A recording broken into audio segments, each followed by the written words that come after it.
So we're diving deep into AI and robotics in 2024. Oh, yeah. Buckle up. We've got 2 YouTube videos jam-packed with info. Yeah. It's almost overwhelming, but that's why we're here, AROA. Right. Think of this as your cheat sheet to understanding the wildest and sometimes kind of unsettling advancements this year. Mm. The question is, are we stepping into a world where AI isn't just a helper, Yeah. but starts to, act like us, Mhm. think like us, maybe even outsmart us? Oh, yeah. Let's find out. It's definitely been a year of blurring the lines between science fiction and reality. The progress is mind-blowing. No kidding. And let's be honest, nothing grabs attention quite like a humanoid robot. Yeah. We're seeing multiple companies making huge leaps with robots that look and move like never before. It's fascinating to see the different approaches companies are taking. Yeah. Like, take engineered arts Amika, for instance. Okay. I mean, those facial expressions are so realistic. Right. It's almost unnerving. It's like looking in a mirror, but it's a robot looking back at you. Yeah. But here's where it gets really interesting. Okay. A mecha can draw. Yeah. And I don't mean just scribbling. Yeah. We're talking about creating art. Oh, wow. A mecha's ability to draw, I think, is a total game changer. It really is. It's not just about the technical skill, which is impressive, Yeah. Using GANs to generate the images and style transfer to mimic different artists. Like, whoa. It's about what this tells us about AI. It's a machine that can translate a concept into a visual representation. Right. Essentially, it's tapping into creativity that we always thought was uniquely human. Yeah. And to make things even more interesting, more thought-provoking, I should say, Yeah. a mecha has given interviews. Really? Sharing its thoughts on the future of AI Wow. and humanity. Oh, that's interesting. Talk about blurring the lines, right? Yeah. Some people find this inspiring. Others, well, let's just say they're not ready for robot philosophers. I can imagine. Now, contrast that with Neo, Okay. which is OpenAI's humanoid robot. Got it. It's got more of a futuristic, almost like astronaut kind of vibe. Okay. And it's designed to be adaptable. Oh, cool. It can swap legs for wheels depending on the task. Oh, wow. And it uses a whole suite of OpenAI systems, Yeah. GPT-4, DALL-E, the whole shebang. I see. To understand, respond, create, learn. So it's like a Swiss Army knife of robots. Yeah. Ready to tackle anything you throw at it. So we've got Amika, the expressive artist, pushing the boundaries of AI creativity. And then Neo, the problem solver designed for these real-world applications. It makes you wonder which approach is more likely to shape the future of humanoid robots. It's a tough call. Right. I mean, Amika's expressiveness might be key to fostering trust and acceptance. Sure. As robots become more integrated into our lives. But, Neo's focus on functionality could lead to robots that are more, readily adopted for practical tasks Sure. across industries. All right, but let's switch gears a little bit. Okay. Let's talk about what's happening in China. Mm-hmm. They're having a full-blown robot revolution. Really? And it's not just about industrial automation anymore. It's humanoid robots designed for all sorts of roles in society. Oh, wow. China's government is actively pushing Yeah. for a robot ecosystem, like a robust one. Wow. And they're making some serious headway. I see. So take, for example, X-Robots. Okay, X-Robot. They're doing this real-time facial replication thing. Oh, really? That's both impressive and a little creepy. Interesting. Imagine a robot that mirrors your every expression. Yeah. It's like looking into a digital mirror. So how does that work? Well, they use these movable electric units on the robot's face I see. to simulate muscle movements, expressions, and they can even generate those expressions based on biological data from human faces. That's kind of spooky. Yeah, it's a little unsettling, right? Yeah. But it's not just about, mimicking expressions. They're developing robots for everyday tasks. You've got your barista robots, whipping up latte art. You've got your dancing robots powered by AI. Interesting. And it's not just for show either. Okay. UB Tech has this panda robot, that can fetch you a drink. Really? And Cloud Ginger, which can dance and speak in different dialects. Oh, wow. Thanks to Robot GPT. Robot GPT. They're integrating these robots into daily life in a way that we haven't really seen anywhere else. So it's interesting. It begs the question, how comfortable are we with this, with robots becoming this intertwined in our lives? Right. Is it a helpful evolution, or does it kind of raise some red flags. Yeah, it's a valid question. Yeah. And it's one that we need to be asking as these technologies advance. Yeah. The more human-like these robots become, yeah. The more we need to think about the implication Totally. for our own society. Sure. Our relationships with these machines. Okay, so before we get too philosophical, let's talk about some robots that are pushing the boundaries in a different way. Yeah. We're talking robots designed for specific environments and tasks, from space exploration to, wait for it, emotional support. Oh, wow. From the vastness of space to the intimacy of human connection, robots are finding their place. Interesting. First up, we've got Laika. Okay. It's an AI-powered robot dog. Oh, cool. It's designed for space travel. For space? And it's adorable. Really? It's got a titanium skeleton for durability, but it also has fur and whiskers. Oh, wow. Making it the perfect space companion. So it's like a real dog. Kinda. But for space. Yeah. It's awesome. Laika's is really this blend of functionality and companionship. It's packed with sensors to understand the environment and interact with humans. And it can monitor astronaut health. Oh, cool. Provide emotional support through things like a wagging tail, cuddling. It's so cute. It can even assist with tasks using a flexible handle and some built-in tools. Oh, wow.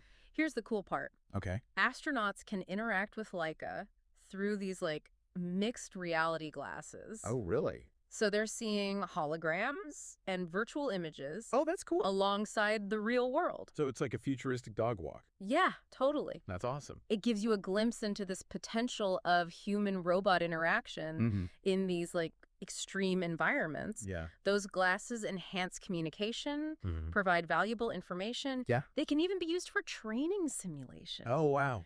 It makes you wonder, what other specialized robots are we going to see? Right.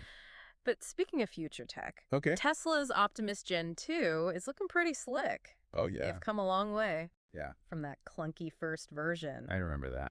It's a remarkable evolution. Yeah. The new Optimus has a kind of more streamlined, almost futuristic, knight-like design. Cool. But the real advancements are in its capabilities. So those hands, they have 11 degrees of freedom. What does that mean?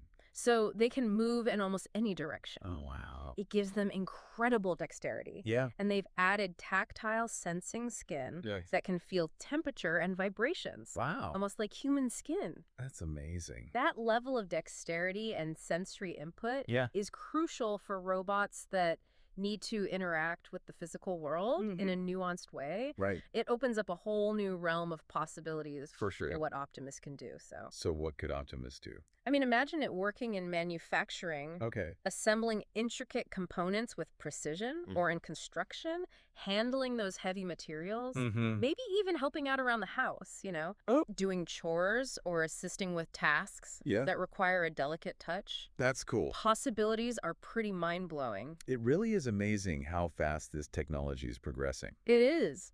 And it's important to remember, that with every leap forward, there are new questions and challenges. For sure. We're talking about robots that are increasingly integrated into our lives. And it raises considerations about safety, ethics, of course, and the evolving relationship between humans and machines. It's a delicate balance, isn't it? It is. The excitement of innovation coupled with the responsibility of making sure these technologies are used for good. Absolutely. All right, let's not get ahead of ourselves, though. Okay. We've still got more robots to explore. Oh, we do. And they only get wilder from here. I can't wait. I know, it's exciting stuff. It's funny. We were just talking about how robots are becoming more integrated into our lives. And now we're diving into robots that can actually sense your mood. Really? It's like they're trying to become your best friend, but maybe a little too close for comfort. Yeah, I can see that. Like, is it cool or creepy that a robot could tell if you're having a bad day just by, looking at your face? All right. So this LG Home robot we talked about earlier, it can manage your smart home. Okay. Keep an eye on your pets. Yeah. But it can also play music based on how you're feeling. So, how does that work? Well, it uses AI, I guess, to, analyze your facial expressions, your body language, maybe. Interesting. I mean, on one hand, imagine coming home after a rough day. Right. And your robot senses your frustration and cues up some relaxing music. That's pretty cool. But then on the other hand, does your robot really need to know how you're feeling? It's a good point. It's a little weird, isn't it? Yeah, a little bit. So it raises these questions about data privacy. Yeah. You know, like, what are they doing with this information? It's true. It's kind of like... It's a trade-off, I guess, right? Yeah. Like between convenience and privacy. Exactly. All right, but let's shift gears a bit. Okay. Let's talk about robots that are, you know, learning to think more like us. Mm-hmm. Covariant is doing some pretty cool stuff here. Yeah, I've heard of them. They're using AI that's similar to ChatGPT, but for robots in the physical world. Oh, interesting. And the results are pretty remarkable. So, like, what kind of things can these robots do? Well, they can understand English instructions. Wow. So you can just tell them what to do. Right. You don't have to program any complex code. That's amazing. They even showed this one robot Yeah. figuring out how to, like, handle a banana. A banana? Yeah, just by being told what to do. Oh, wow. So it's like... It's like they're giving robots common sense. Right. You know, the ability to learn and adapt. That's a huge leap forward. On the fly, instead of needing, like, step-by-step instructions for everything. It's incredible. And that means robots could potentially handle all sorts of unexpected situations. Yeah. Learn new tasks quickly, become way more versatile in the real world. That's amazing. Think about the implications for industries like manufacturing, logistics, even healthcare. Yeah. Pretty incredible. It is. Okay, so we've got mood-sensing robots. We've got robots with a budding sense of common sense. Right. Now, prepare for a mind-blowing leap. Okay, I'm ready. Neuralink. Neuralink. Elon Musk's, you know, brain-computer interface company. I've heard a lot about them. This is where science fiction starts to feel very, very real. It's pretty crazy, yeah. So what's remarkable about Neuralink is that they're not just theorizing, they're actually demonstrating the potential of brain-computer interfaces. So they've already shown a paralyzed patient. Okay. His name is Nolan Arbaugh. Nolan Arbaugh. He's using Neuralink to play online chess. No way. Controlling the game with just his thoughts. That's incredible. It's like a game changer. It really is. For people with, you know, limited mobility. Right. It's almost too incredible to grasp. I know. You know, like, think about it. Yeah. Technology that can bridge the gap between, like, thought and action. Wow. Giving people back this level of control that they might have thought was lost forever. It's a powerful testament to human ingenuity. It is. And the potential of technology to improve lives. For sure. And while Neuralink is still early, you know, it's in its early stages. Yeah.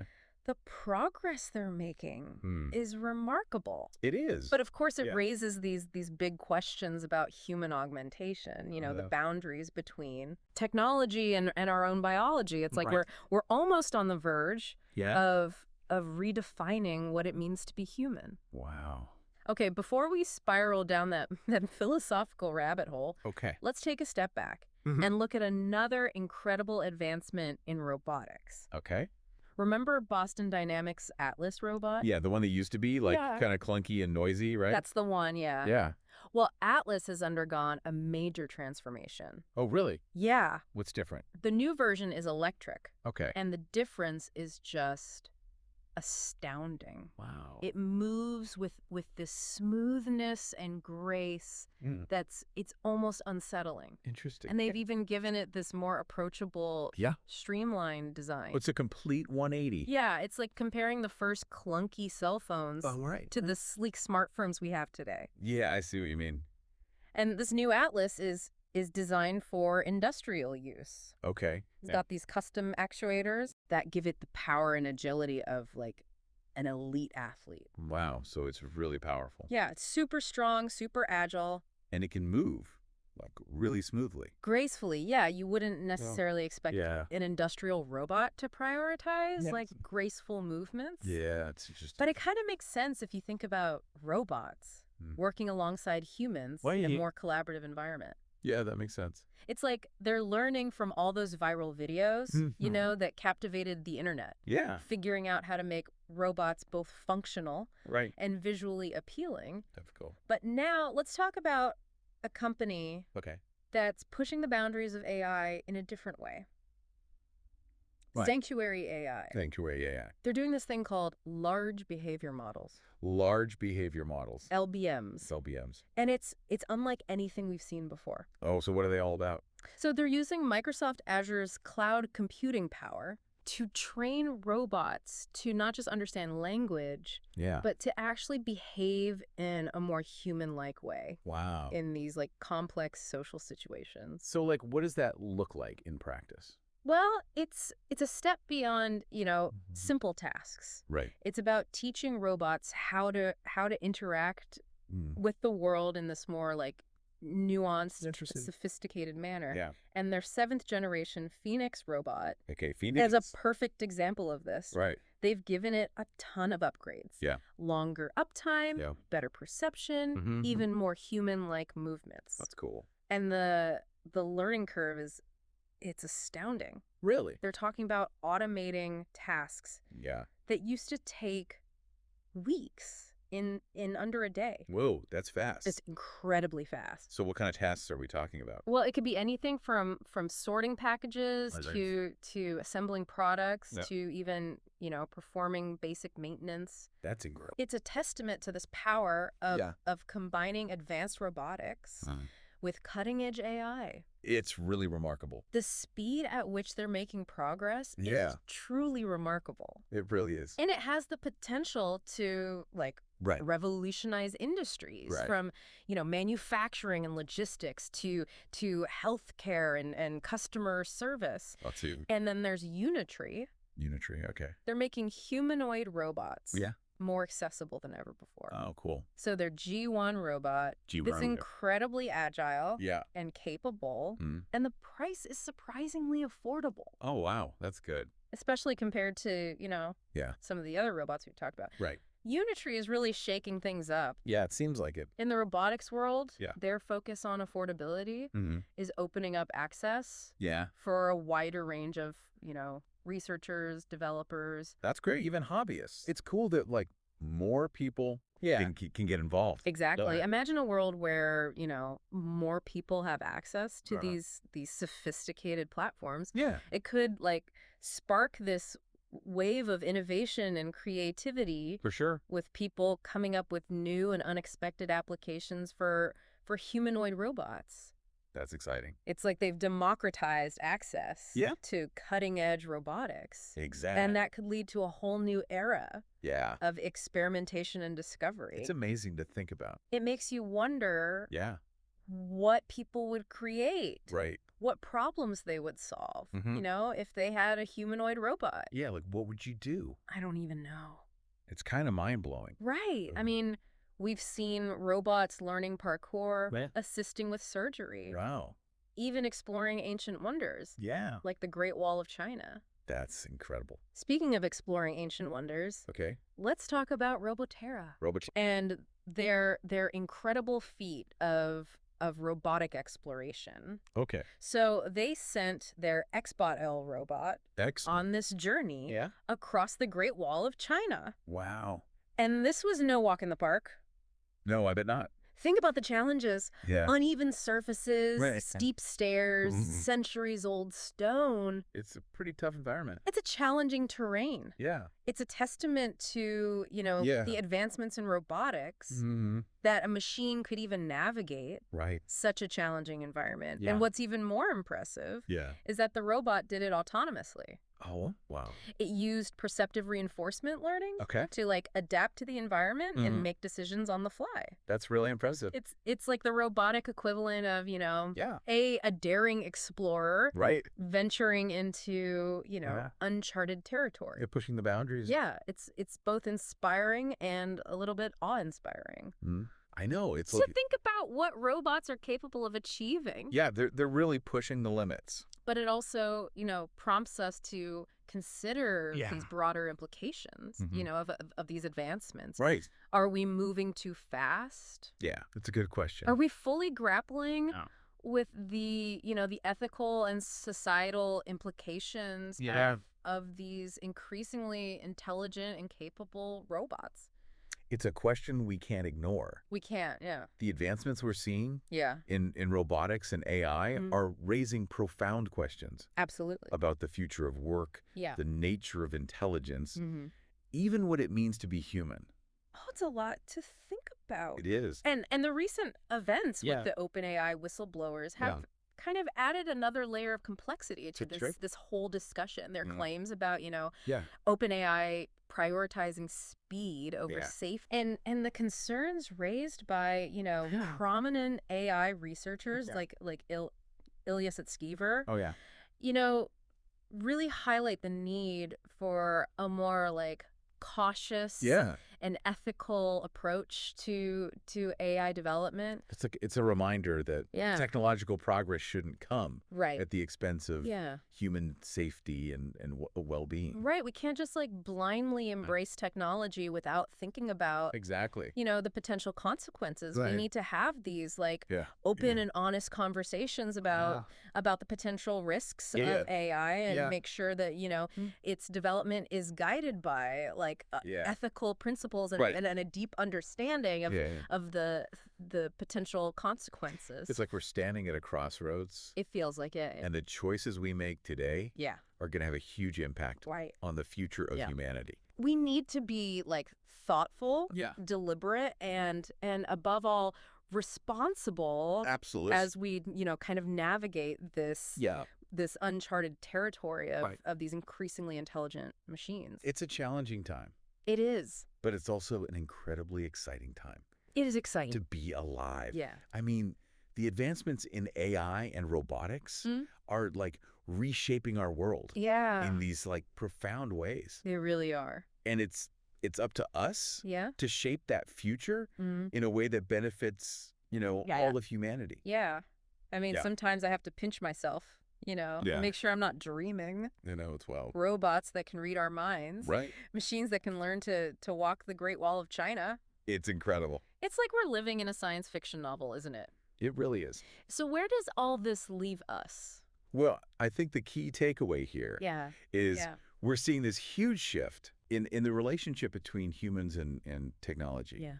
The line between the digital and the physical world is getting blurry. For sure. And AI is really the driving force behind this whole transformation. It's not just about cool robots anymore, right? No, it's so much bigger than that. Yeah. It's about how these technologies are reshaping our lives, our work, our understanding of the world around us. And it's happening so fast. It is. It's like we're constantly trying to catch up, right? Trying to understand the implications of one breakthrough, and then another one comes along. It's like a never-ending cycle. It is. It's a whirlwind of innovation. So what can we do?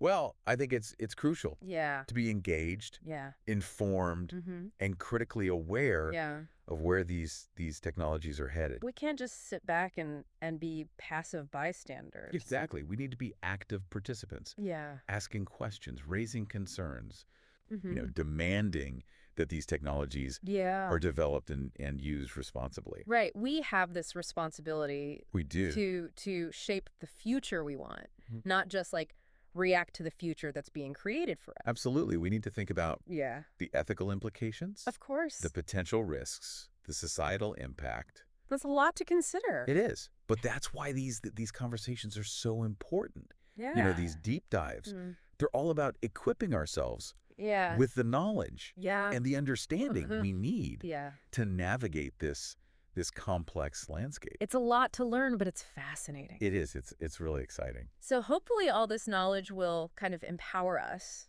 to create a future where AI and robotics are used for good to enhance our lives, to help solve some of the world's biggest challenges. Yeah, imagine a world where AI helps us address climate change, or provide personalized healthcare, or create new opportunities for education. Yeah, the possibilities are huge. They are. They're truly vast. Yeah. But realizing that potential requires us to really think carefully about how we develop these technologies to make sure that they align with human values. So as we kind of wrap up this deep dive into the incredible world of AI and robotics in 2024, we're left with this big question, right? We are. What role do we want to play Yeah. in shaping this future? It's a question that each of us needs to answer. It is. And there's no easy answer. It's a tough one. But one thing is for sure. Yeah. The future of AI is not predetermined. Right.